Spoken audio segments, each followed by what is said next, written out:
On this episode of Purposely Curious, I sit down with my friend Eddy Sato to discuss how pivoting is becoming essential in the survival of certain industries in these COVID times. Maybe your industry has had to make adjustments to survive as well. Join us as we discuss this changing and ever-evolving subject. Get nice and cozy as this episode starts now. Hello, everyone. And today on this episode, I have Mr. Eddy Sato, who was on my podcast when I first started. He was my second guest, so I'm very happy to have him today. So say hi, everyone. Hello, everyone. Thank you very much for having me back. Yeah, so on the first second episode that you were with me, we talked about kind of like music festivals, and you were I thought it was February. Maybe that's when I published it. But I think we actually did the interview in December. I felt like it was in December or January maybe, but like my January was really busy. Yeah. You're probably right, because I put one episode out and then I went like 2 months without putting anything out. So I was just not, anyways, doesn't matter. But we talked about festivals, right? And, we went through some of the things that you do. So could you remind everyone what it is that you do? So I am a production manager for live events. And I felt like in our first talk, that was the gist, was to talk about music festivals. But my mind wasn't quite on music festivals. And I think we definitely rambled into different aspects of what I do, and then just different little anecdotes. But so I am a production manager for live events. And what that person is basically I'm given a budget, and with that budget, I have to make it so that like all the artist has to do is show up and play, and all the audience has to do is show up and enjoy. Like, that's my role, is to make sure everything for the event happens and is put together. Yeah, and we talked about all the bullshit you have to deal with sometimes with diva artists, right? They're bullshit from diva artists, diva staff, diva, just everything we have to deal with. It's a lot. Yeah, and we talked about Coachella. You're wearing a Coachella shirt, and how it has a big, piece of my heart. It was I went through a few things in Coachella, so it was nice to hear it from your end, right? So that was very interesting. But I think now we did that pre-COVID. Yes, we did. We did that pre-COVID. And so obviously now COVID has hit. If you guys don't know what COVID is, I don't know where the hell you've been. What country on earth? What are you in, Antarctica? Like, where have you been? So obviously people in the entertainment industry have taken a big hit. Huge hit. Like, the numbers, I think I saw like it's either 10 or 12 million of the 30-40 million unemployed Americans are from the entertainment industry. Like, we are the hardest hit industry because service, like food and bars, a lot of places have managed to figure out how to work and serve outside. Entertainment, we're pivoting, but it's going to be a while before we get back. And there's a lot of people struggling out there right now. Yeah, I know a few in that industry that are struggling. And so the reason I wanted to have you is because, us being friends, I have seen how you said the word pivoting, how you're doing different type of things now. And so I thought it'd be interesting to talk about that and how your company is adjusting to COVID, right? So how would you explain pivoting to someone? So this is how the story went for me. And it's funny that you say Coachella, because when it shut down in March, when things started shutting down, one of the things that came out was that Coachella 20 Years movie. And I still remember seeing my name in the credits and like super touched, super emotional. It was very emotional for me. But it really, just seeing that scroll of names also hit me with like, man, all those people right now are trying to find work. And at the same time, there was talk of local governments and state government, because we weren't getting any leadership and still aren't getting any leadership from the national level, where they were talking about bringing in the National Guard to build these alternative health sites. And like China had just built this overnight, had built a hospital. And people were trying to figure out, could Americans do that? And it just hit me. And I was like, look, so I posted something on Facebook, and I was like, does anybody know Gavin Newsom? Can someone send my Facebook post to him? That said, I know a giant polo field out in the desert that there were supposed to be a lot of stages and tents built at that, and there's a lot of people expecting to build out there. You don't need to call the National Guard. Call us. We'll build your stuff and build giant alternative care sites. Like, that might have been a thing early on, to just build these alternative care sites, take everyone that had been diagnosed with it, contact trace who they touched, and take them out to the desert. Like, make them live out there for a month and let the disease die. Like, that could have been a thing. There is such a thing known as civil liberties that probably don't agree with my plan, but it's something we could have done. Right. So I threw this out there, and there was 300 people liked the comment on Facebook and reposted it and forwarded it, and it was pretty amazing. But there was a lot of people in my industry who were like-minded. Like, we can do other stuff. We build these massive festival sites in less than a month, and we have the skills. We know what we're doing. And so our boss, very honestly, when we first shut down, kind of broke down what his plan for the year was and how he would try to keep us employed through the end of the year, which was pretty touching. When your boss is honest with you about what the reality could be and what we need to do to keep working, keep employed.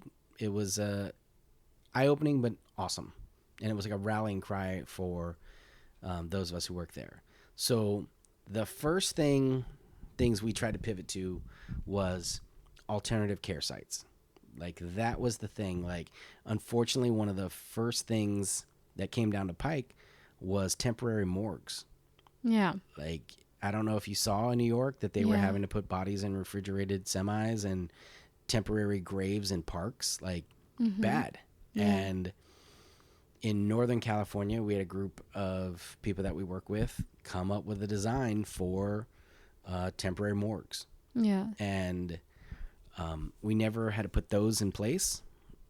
I don't know if certain areas have them in place now, with the varying degrees of honesty with the numbers that we're being presented with here in America. So there was that. Then we have a long-standing relationship with the city of Pasadena for doing shows at the Rose Bowl and at Huntington Gardens, and they reached out to us to build an alternative care site for them in their convention center. So that was one of the first things we did. So let me stop you there. When you say alternative care site, what does that mean? What exactly were you guys being called for? So imagine a convention center being turned into a COVID care site and color-coded so that when people were diagnosed, they were brought to that location, and then based on the severity of their condition, they were put into different zones. And so lots of pipe and drape, beds, trash cans, tables, chairs, everything you can imagine, but in a convention center, a temporary hospital set up. When you see disaster movies and there's suddenly the armies set up this clear plastic and lights and everybody's in PPE, that kind of thing. Mm-hmm. Well, we went and built a more peaceful looking version of that. It wasn't clear plastic and ventilated tubes and things like that. It was just broken up areas, cots, pipe and drape. And I don't know if that people understand pipe and drape, but it's pipe with drapes on it that create little cubicles. Right.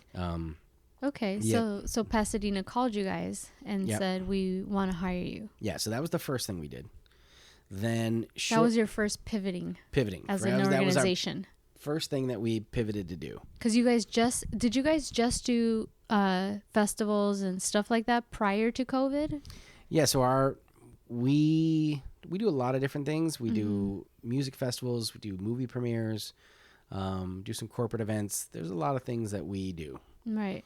But this one was your first job after COVID. First thing, once all the shows at the Hollywood Bowl, all our festivals for the summer, Something in the Water, Beach Life, once all those, at those times they were all being postponed to the fall. Mm-hmm.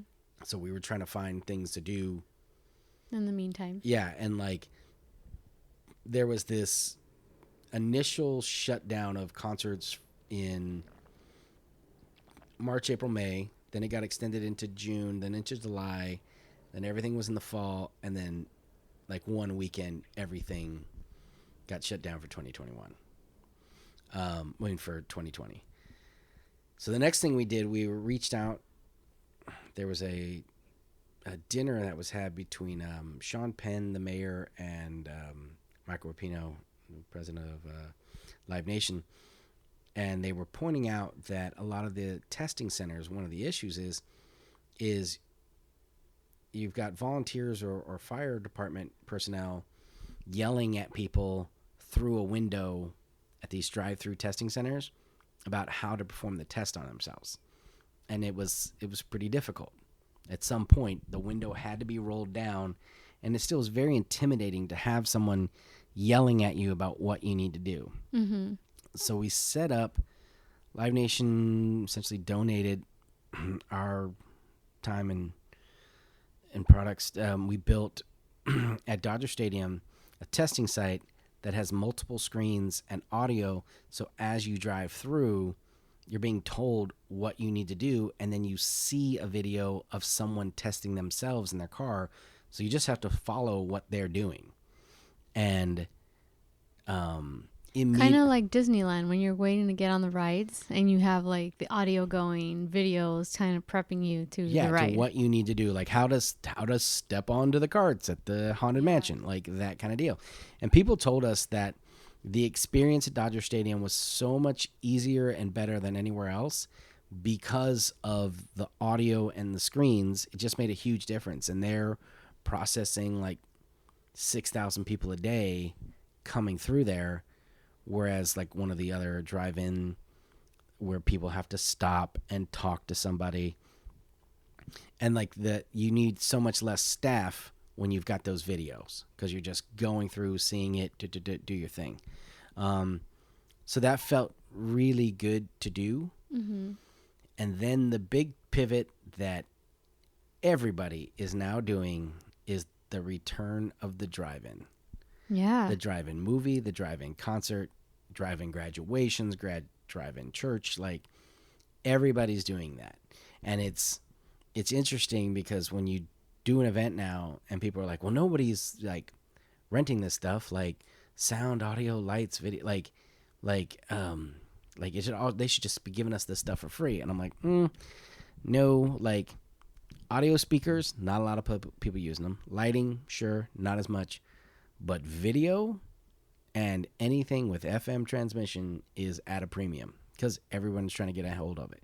And I will tell you that resetting up drive-ins, the audio portion of it has been such a learning experience and such a task. Because when you go, like I am a drive-in movie theater buff. Like I go once or twice a year to Paramount Drive-In. And so I know what to expect. I know the vibe at a drive-in.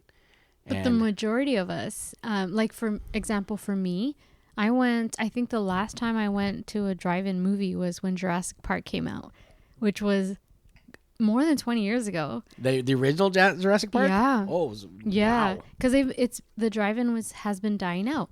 Yeah, right? which one did you go to? Was that the one?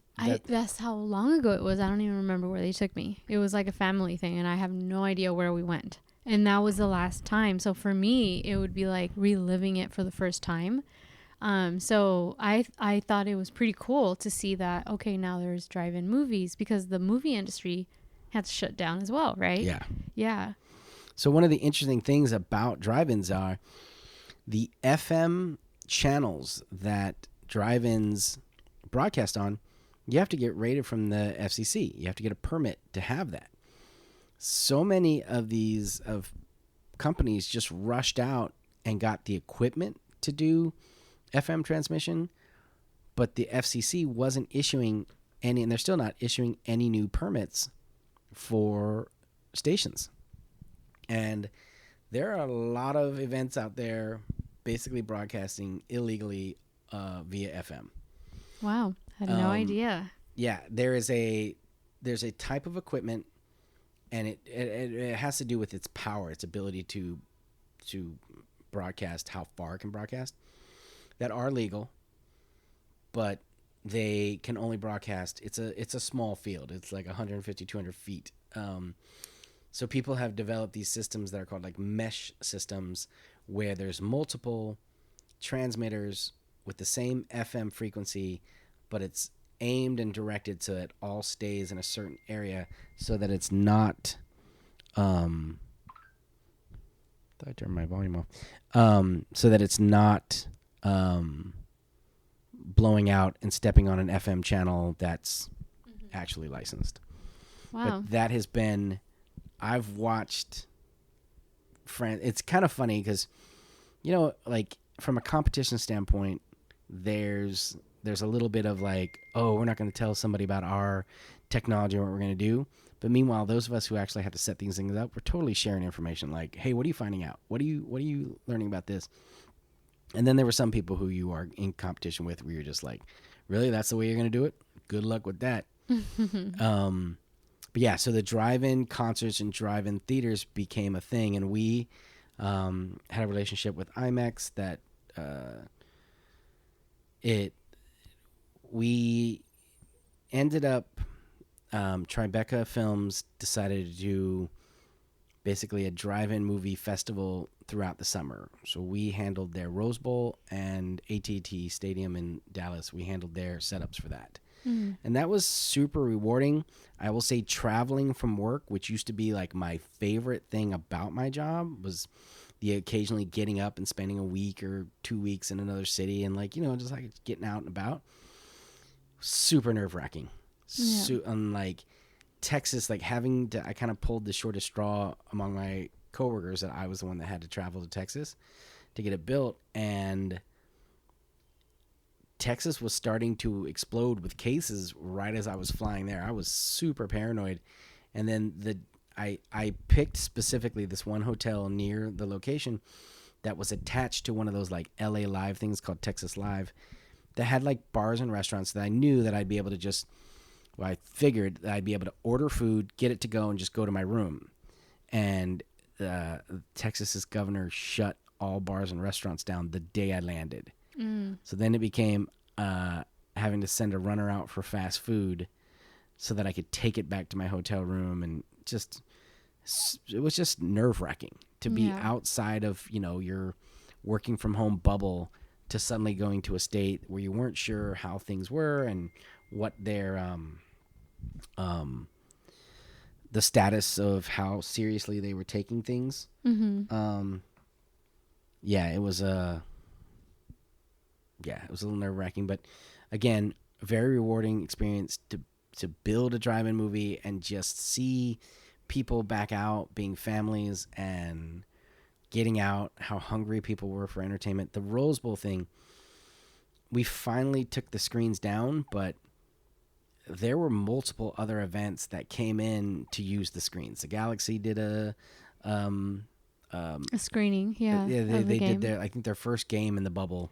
They had fans come out. Lakers did 2 different showings. Disney did some things on there. A comedy company came in and filmed 3 specials with built a stage in front of the screens, and so that was rewarding and it just felt good to work again as a staff. Yeah. And now I can't say what it is. It's been announced, but we can't officially talk about our involvement in it. But there is a drive into experience that'll be launching end of October downtown LA that we are working. Like the little beeps you're hearing are people texting me on a Sunday about like still plugging ahead and still figuring out how to do everything technically that we want to do. Yeah. And throughout this experience, I've kind of been the person of like, are we really going to go to this much expense and technical headache to make this event that much more, I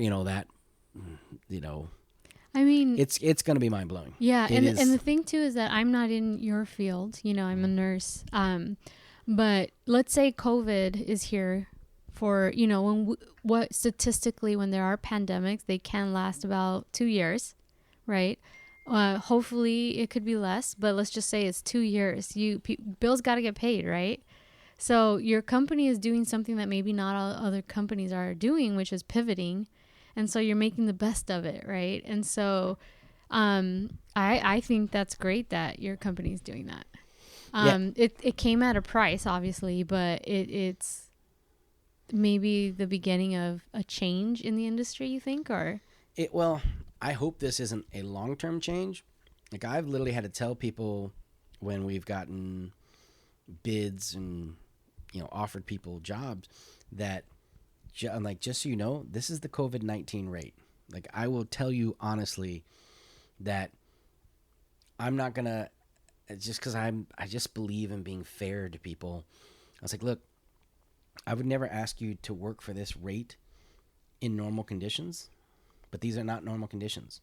And I have to remind myself often that I'm super glad I did not get furloughed. I didn't get laid off. I'm still employed. We had to take salary reductions, but I'm still gainfully employed, for lack of any kind of a better term. And so when I'm talking to potential staff and vendors, it's like, look, I'm just trying to throw you some money.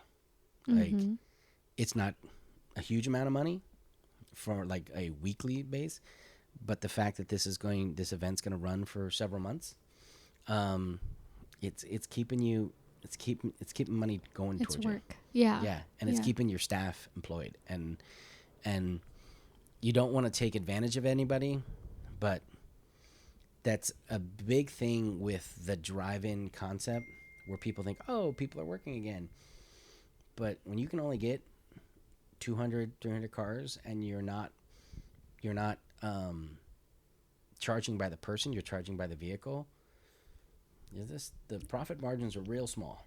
Yeah. Real small. And I think that's probably what people don't see. Now, we talked about the LA Galaxy going out there to the Rose Bowl. I saw a lot of my friends were out there. I didn't go, but so you're charging per car versus per person.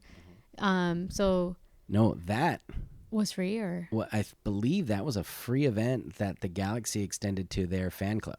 Oh wow! So the Galaxy did pay for that, but what they paid for that, they were able to piggyback onto the fact that we had already built it, like it was already existing. So they were just really paying for the rental of it for that evening. Oh, stingy ass motherfuckers! No, it's not that they're stingy. I mean, it's just that was a good way. Like we trust me, I've been on multiple Zoom meetings and phone calls with.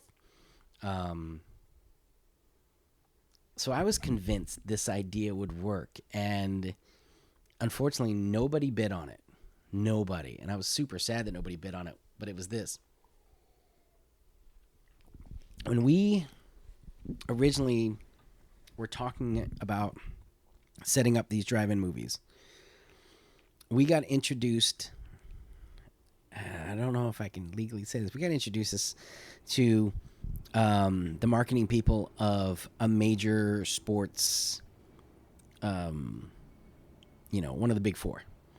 And they were talking, and they said, yeah, we really want our teams to set these drive-ins up in their parking lots, but we need the content. All we have is access to blah, blah, blah films. And if we had been in a conference room next to each other, would have kicked all my coworkers under the table, because I was like, are you kidding me? That's all they have? If you told me that I could go up with my children and go watch a game that was like so pivotal and so amazing when I was a kid, that I've told them about a million times, but they've never seen live. And like, there is a difference between watching highlights and watching the actual game. Most people, like, no matter how great the play is, this is a big thing with movies too. Like, one of my favorite teachers when I was in film school had this phrase of, did you earn it? Like, you can write a great scene, but if everything leading up to that scene doesn't have you at the emotional place you need to be for that scene to really hit you, you don't get the full impact. Like, my prime example of that is the end of Gone with the Wind. Sorry, spoiler alert, but if you haven't seen it by now, you had plenty of time. But when that famous line of, frankly, my dear, I don't give a damn, like, when you see that, it's like, nowadays, okay, he just, gave her the slap down. But when you watch the 3 hours of that movie and everything she and Rhett go through, and then he finally hits her with the, frankly, my dear, I don't give a damn, it's so much next level when you have all that backstory to it. And so what I was getting to is the drive-ins that we were talking about with sports teams. Like, you can watch highlights all you want, but until you watch that whole game and then you see that highlight, it's so many times, it's so much more impactful. And so I threw that out there, and we started pitching teams like, hey, like, this could be your setup. Because being able to watch sports and watch sports with your friends, be like, hearing that roar of a crowd is a thing. And it connects you to people. And I believe in, like, I have my own mixed feelings about sports, about how much I love them, and yet also I understand how silly they can be, that allegiance and that crazy allegiance can be. But yeah, so we tried to pivot that way, and nobody bid on it. I'm still kind of sad about it, and we'll still see what the fall brings us. But like, with college football being shut down, I'm still a believer that if you set screens up near these stadiums, people would come and watch classic games. One of the reason it really popped into my head was we were at the Rose Bowl. I'm an SC guy. One of the guys I work with is a big SC fan, and we were sitting there. We were watching the movies, and he said to me, he goes, "How badly do you want to watch, like, that, was it a couple years ago, what year is it, 2015, the USC Penn State game on that screen?" And I was like, oh man, I would, like, how great would it be if USC just had USC's best games at the Rose Bowl, a series on that screen. Like, I was like, there's no way 500 cars worth of people aren't showing up every night that those are had. Like, I know I'm one of those cars. I know me and my buddies are going to be in one of those cars watching the 1990 SC UCLA game. The I will never watch the Texas game, but like, just great Rose Bowl games or great games versus UCLA. There, I'd be there. Yeah, I don't know about me. I would not be there. But if the Galaxy, like, I still wouldn't be there. But it's not because I'm not a fan. I'm just a little, like, I'm not ready for that yet. Not ready for a drive-in? I don't know. I should try it, though. Yeah, because maybe I should try it, and that fear will go away. Yeah. Yeah. So let's go back to the drive-in and the setup. So, again, a lot of my friends were posting it, and you were sending me videos of that day, and I saw that a lot of fans were not complying with socially distancing. We felt bad for how many pictures came out like that. But we also understood, like, even though we had all the protocols and everything posted and we had security out there, but we knew these are people who hadn't seen each other in months, who, like, when you're a fan group, you're they're your second family. You feed off of each other too. But it's like that group that you see just for this period of the year and only a few weekends, but they're your family for 3 hours on a weekend day. And that connection's big for people. It's that there is something about the collective unconscious and that shared experience with other people, the highlights and lowlights that you've shared with somebody. That's big for people. Yeah. And so every one of those pictures that were posted of people like posing together, they were immediately shot down. Like, we immediately went to them like, guys, we understand it, how excited you are to see each other, but we can't have this. You can't hang out like this. And everyone was really respectful of going back to their cars. But there are a ton of pictures of people like who all jumped together, and sometimes they would take their mask off just for the picture. But for the most part, like, there was no one that had to get thrown out. Everybody, as soon as we said that, were all very respectful of going back to their cars. Yeah. So let me ask you this. Do you guys, is there a liability to hosting these if someone gets COVID and they're not listening? There is 100%. For your company, I guess is what I'm saying. Are you guys liable? Like, if someone's like, I got COVID at this event? It is the biggest issue we have to deal with now, in that it is the liability. That's why when people are talking about, let's get these events back open, we're like, why won't they do this? It's like, because we are such a litigious society, like, none of the big promoters want to open themselves up to that. And for those of you who are listening, who do not live in the States, the United States, you can sue anybody for anything in the United States. There are people who are professional suers. Like, it's so bad. And so in the medical profession, some people don't want their kids to go into nursing or be a doctor because they feel like the litigious side of it is so much higher. Malpractice lawsuits. Yeah. So for those of you who don't live in the States, we're known and have a reputation to be, we're happy to sue. You know what I mean? Like, So I understand. And so that, I guess, I sent you a link that you said 1 million people sent you, which was, I believe it was a festival in the UK, was it? In the UK, the concert in Newcastle, where they built these scaffold little platforms. And this, I don't know why that picture or that festival really picked up steam, because there's a rooftop in New York where they've built these super cute little, like, personal lawns for people to sit in lawn chairs and watch movies on the rooftop of a place. Like, there's a lot of different events that have taken place where, like, some places where they've drawn a circle on the ground, you and your group had to stay within that circle.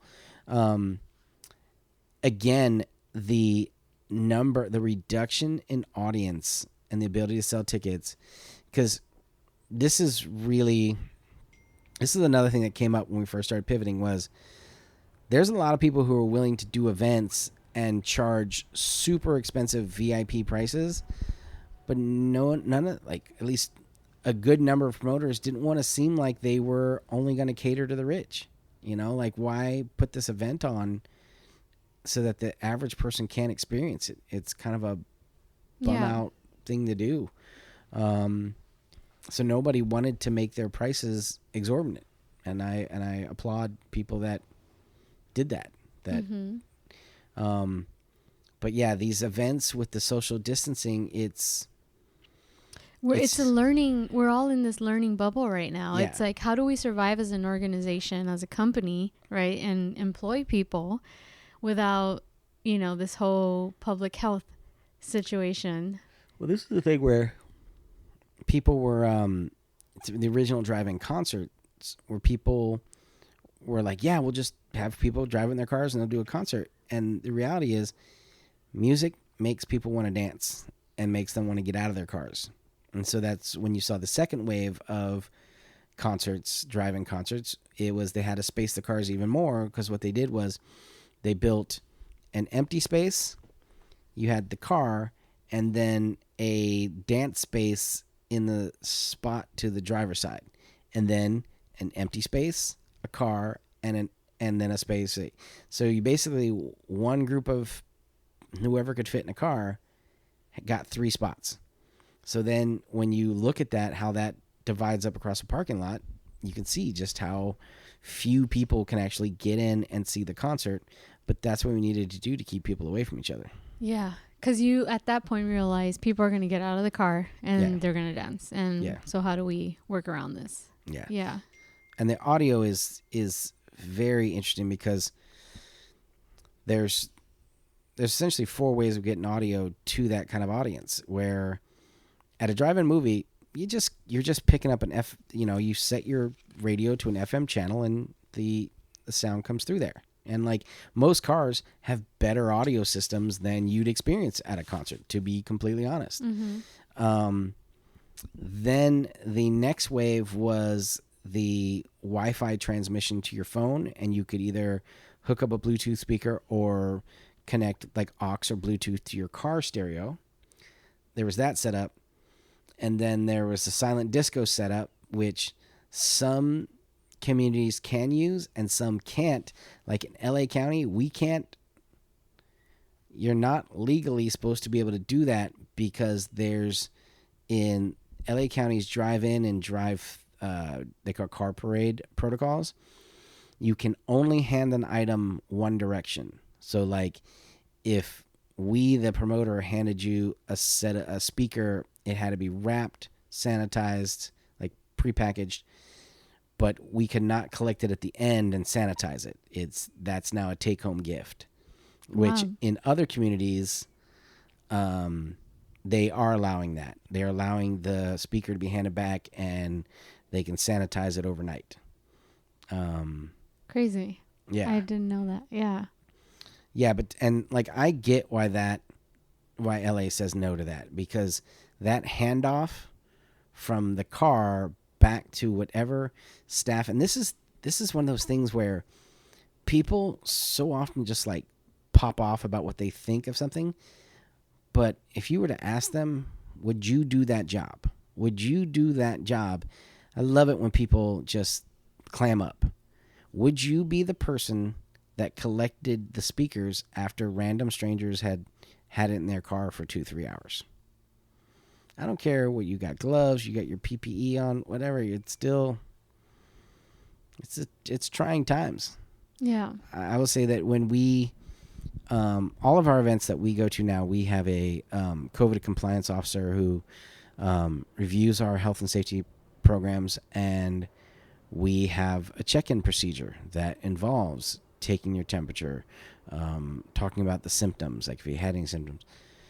And I will tell you, when I was in Dallas, because I don't breathe well in hotels, mm-hmm. just the air conditioning and like not getting fresh air, like my system reacts to it. I woke up nervous every day until I went through the health and safety protocol where they checked out my, temperature and that whole thing, until I saw that like, my temperature's normal. Like there was a little bit of tension every single day. Mm-hmm. So yeah, that's I don't know. We were talking about gear and audio and the different way of doing things. And then the fourth way is the traditional putting speakers on a stage. The difference is, in this time, you are now aiming speakers at glass and metal. And that is horrible for reflecting. And like rooms that sound warm, you want the walls to soak up that energy. You don't want it to bounce all over the place. Mm-hmm. And so to aim a concert PA at metal and glass, a field full of metal glass, it can do horrible things to the sound. Yeah. Oh, yeah. Well, that's interesting. Yeah, and that was the thing when everyone was sending me that picture of the concert in Newcastle, because all those little audience setups were made out of scaffold. Scaffold rattles. Like some good sub, like it'll mm-hmm. rattle it pretty good. That was one of my first things when I started seeing the drive-in concerts. I was like, the shows that are going to do well and people are going to enjoy are like, MTV Unplugged. Like you're going to want acoustic sets out there that don't encourage people to get out of their cars and dance. Like you want people to sit in their cars and mm-hmm. just enjoy and vibe out. Yeah. Or did you see, was it in Brazil? They had like a rave and people were in their cars. Did you see that? I saw a video and it was like EDM type shit, but it wasn't in the US and people were in their cars and it was like, I was like, oh shit. Like, but did people stay in their cars? Not everyone did. Yeah. And I think that's why I brought up the whole liability. Is it a liability for an organization? Yeah, that's the thing with like that Chainsmokers event. Like, I don't know. I read about that. If there's been any fallout of liability on that, because I heard a ton of people got sick at there. Oh, did they? I had heard that there was a lot of criticism in the sense that, you know, it was well, it was set up to run a certain way, and then the word is that their guests who didn't have tickets to park their car. That's one of the really funny things is there's no comps on these. You can't comp people. People, if you're looking for comps to a show in this condition, you're an asshole. Like, there's no like, oh, and where are my comps for my friends and family? Like, no, we can only fit 200-300 cars in this parking lot. There's no room for your friends and family car. And so the story is that I heard, and I wasn't there, so I'm just going to say that this is what I heard, was that it was their guest, the Chainsmokers guest, who initially filled in front of the stage and didn't socially distance, and then other people who were in their cars saw those people and went up and joined them. Yeah, which is what humans do. Yeah. You know, I saw this comedy bit like 30 years ago.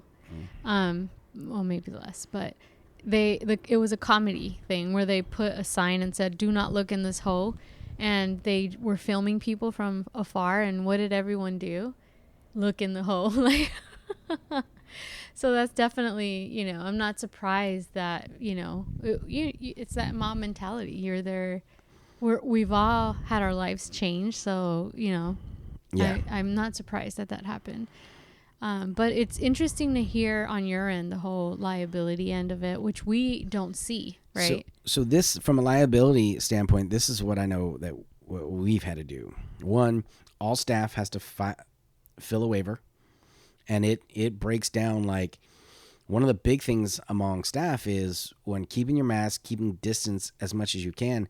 But when it comes to a labor call, you're now trying to keep your labor segregated. It used to be so excited to like have your hands be able to go work with lighting, go work with sound, go work with video, that you could pull anyone to go work in any department.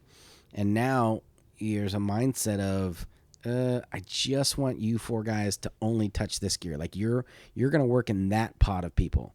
And you guys, you're going to stay together and only touch this stuff and only work in this area. It's a little, it stresses the bottom line. I'll tell you that. And again, you're now fighting. You need to do this with your staff, but you're not seeing the income come in because you're only able to do this many people. And it's a struggle. From that so you have that from people who are actually working for you, and then you've probably been to a concert or something where they were filming, and there's been like a big board that had a waiver that like by your presence here, you are giving up your right to any to the fact that you may appear on camera. Well, that's the same thing that we've had to put up is these big boards that say, you are, by your presence here and your purchase of a ticket, you are agreeing that you are assuming the risk that you are coming out to a social event during a pandemic. And yeah, we've had to post those at the entrances of It's crazy that this is what we're at right now. And I'm curious to see that, like I said earlier, if on average, historically, pandemics can last about 2 years. If this goes on 2 years, how will it change the field? You know what I mean? I love concerts and stuff like that. I'm not comfortable at this point doing that, but I'm curious to see when let's say COVID is, completely controlled. Let's say it's 2 years from now. How will from here to then? How will it change? How will festivals? Can they recover? I mean, I think to a degree, festivals are going to be the easiest thing to recover. Mm-hmm. It's, from my standpoint, the thing I'm most worried about is all the small clubs. Like all the small clubs that don't have a big corporate promoter background, a backer. You're right. And all these young bands, like how are we going to actually discover young bands? Young bands need the small club that do, Tuesday night, metal night, like having these bands come out. Like you need to discover them somewhere. They don't get discovered on the festival stage. Like that band that's like blew up at a festival, they played for years at some small club. They had to come up. And right now I'm worried that the place to come up is going to be gone. There's not going to be that place. Yeah. I agree with you. I feel like there's going to be a lot of small sectors like what you're discussing that are not going to survive potentially this. Yeah. Or it might take them a lot longer, many years to recover. Well, I'm kind of of the mindset there's going to be a vacuum of a few years of new people coming in, which is, that's always good. But like these classic old places are going to be gone. And then you're going to have to rediscover. You're going to have people who don't necessarily know what they're doing, trying to recreate what was done before. And a lot of them are going to fail. A lot of them are going to be bad. But you hope and wish that that it recovers, that it comes back, and that, if it's new blood, it's new blood. But super concerned about that. And there was something else you said where I was like, about when we eventually come back. It's going to be, I'm intrigued by how many of my colleagues have switched careers. Like, I'll say this, when this first lockdown, I pulled out all my old carpentry gear and did some little mini projects just to see if I still had my skill set and what I was missing. Because I was prepared. I was prepared to have to pivot, have to go find another job. And I'm that kind of person that wouldn't be okay on unemployment. Like, I am too, busybody and need to be doing something. And I'd be too worried about the government. Like, the fact that I have to depend on a government to send me a check scares me to no end. So I get it. Yeah. And I feel for so many of my colleagues. Like, there's a big thing that's going to happen September 1st where they're basically asking all the musical venues throughout the country, and they did this in the UK, and we're going to try to do it here in America, to light up red for the night.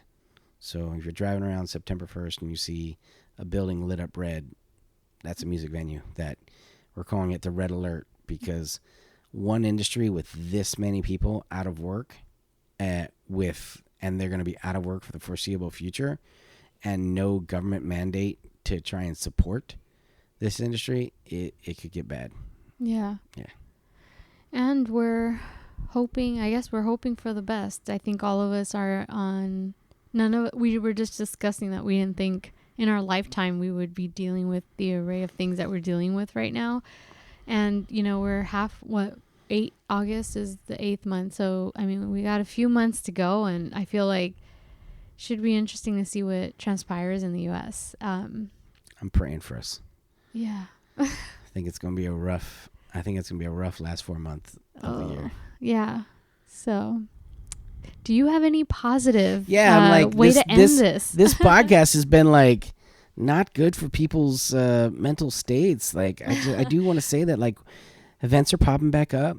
I'll give so many of my colleagues this kudos where, we're asking for help, but so many of us are out there hustling to bring events back, entertainment back any way we can. The virtual, what Tomorrowland did, all the people who are streaming on Twitch and etc. All these people, kudos to them, because all we want to do is entertain.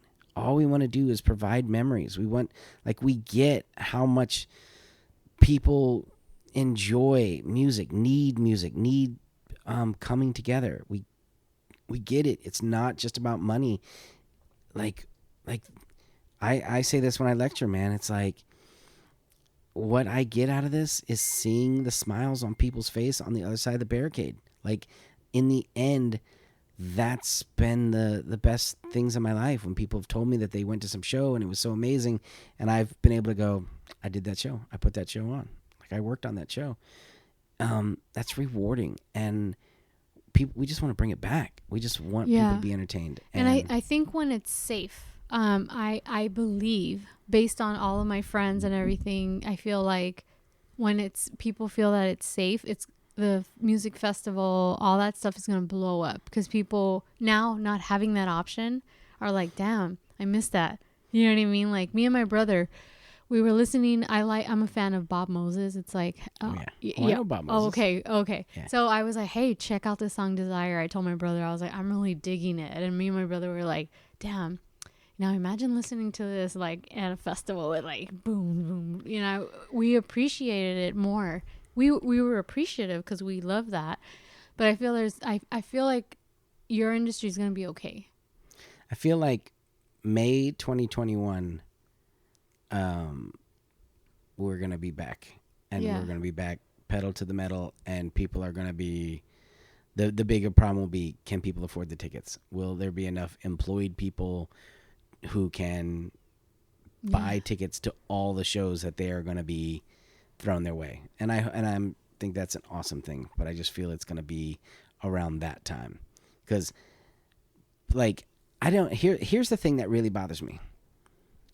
We don't need, everyone keeps looking, this is such an American thing, and I'm so bummed that this has become an American thing.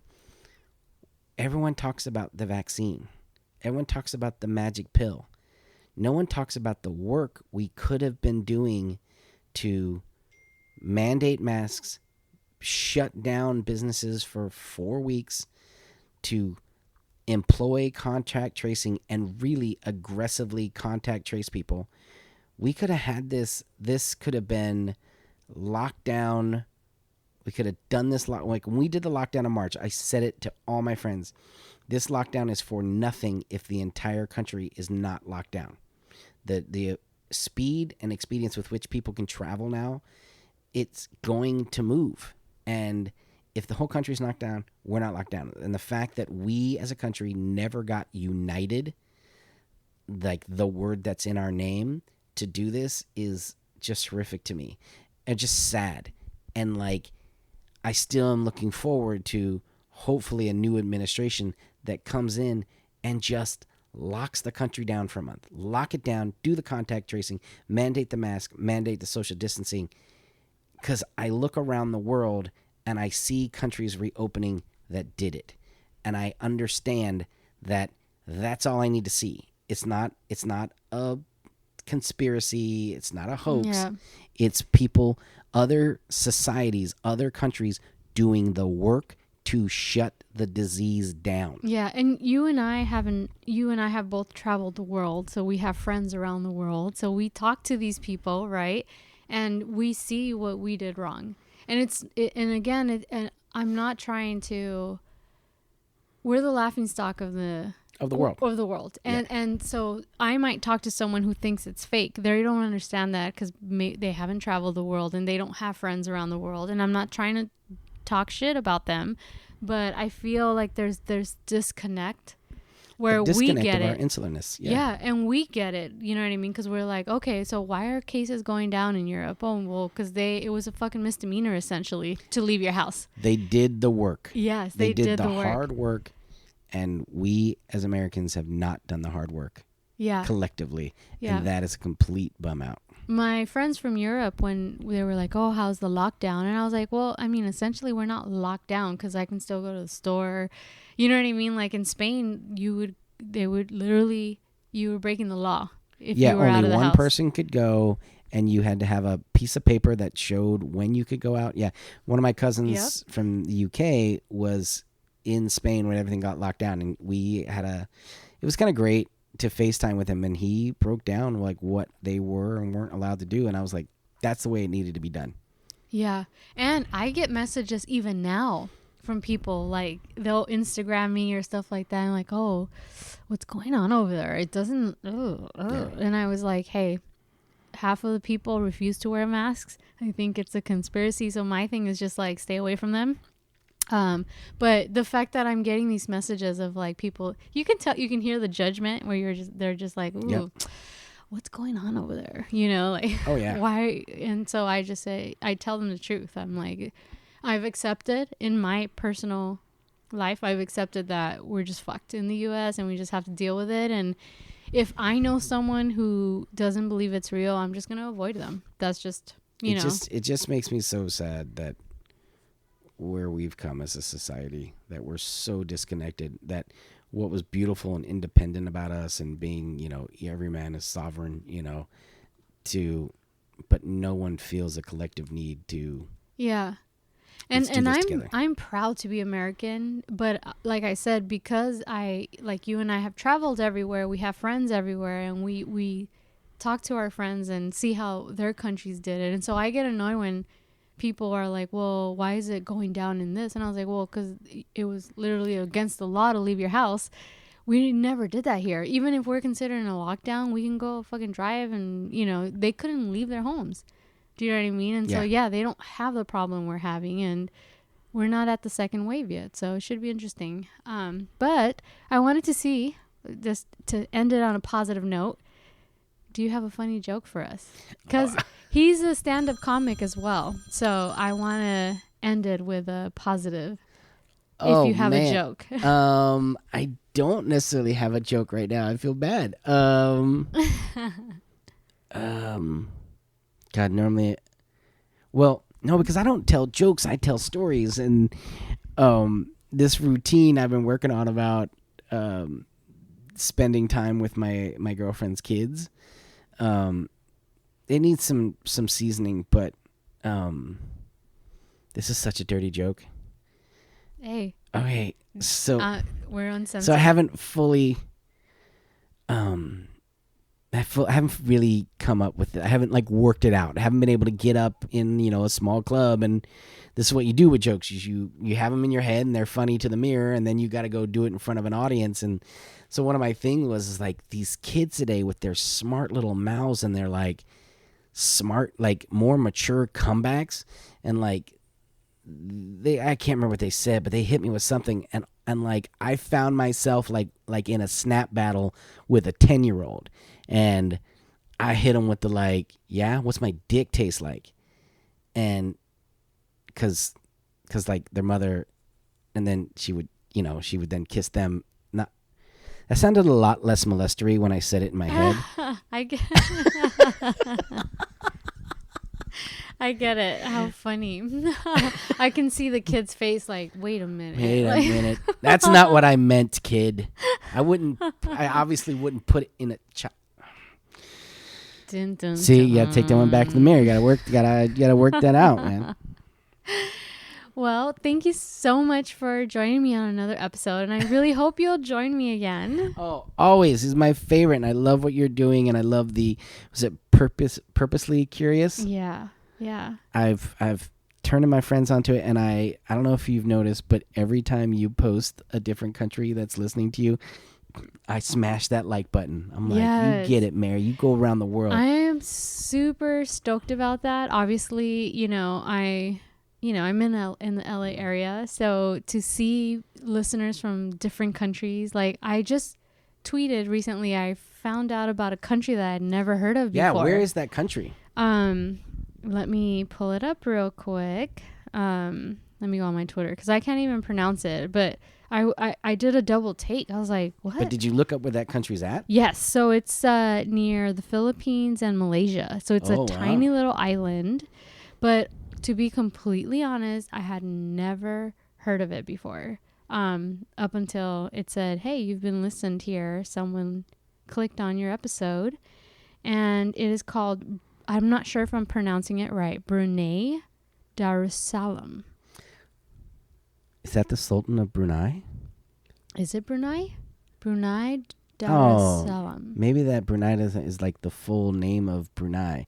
Because isn't Brunei formerly Siam? I have no idea because, I've never heard of it before until it was like, hey, Well, someone downloaded your podcast. Well, good morning, Brunei. Yes.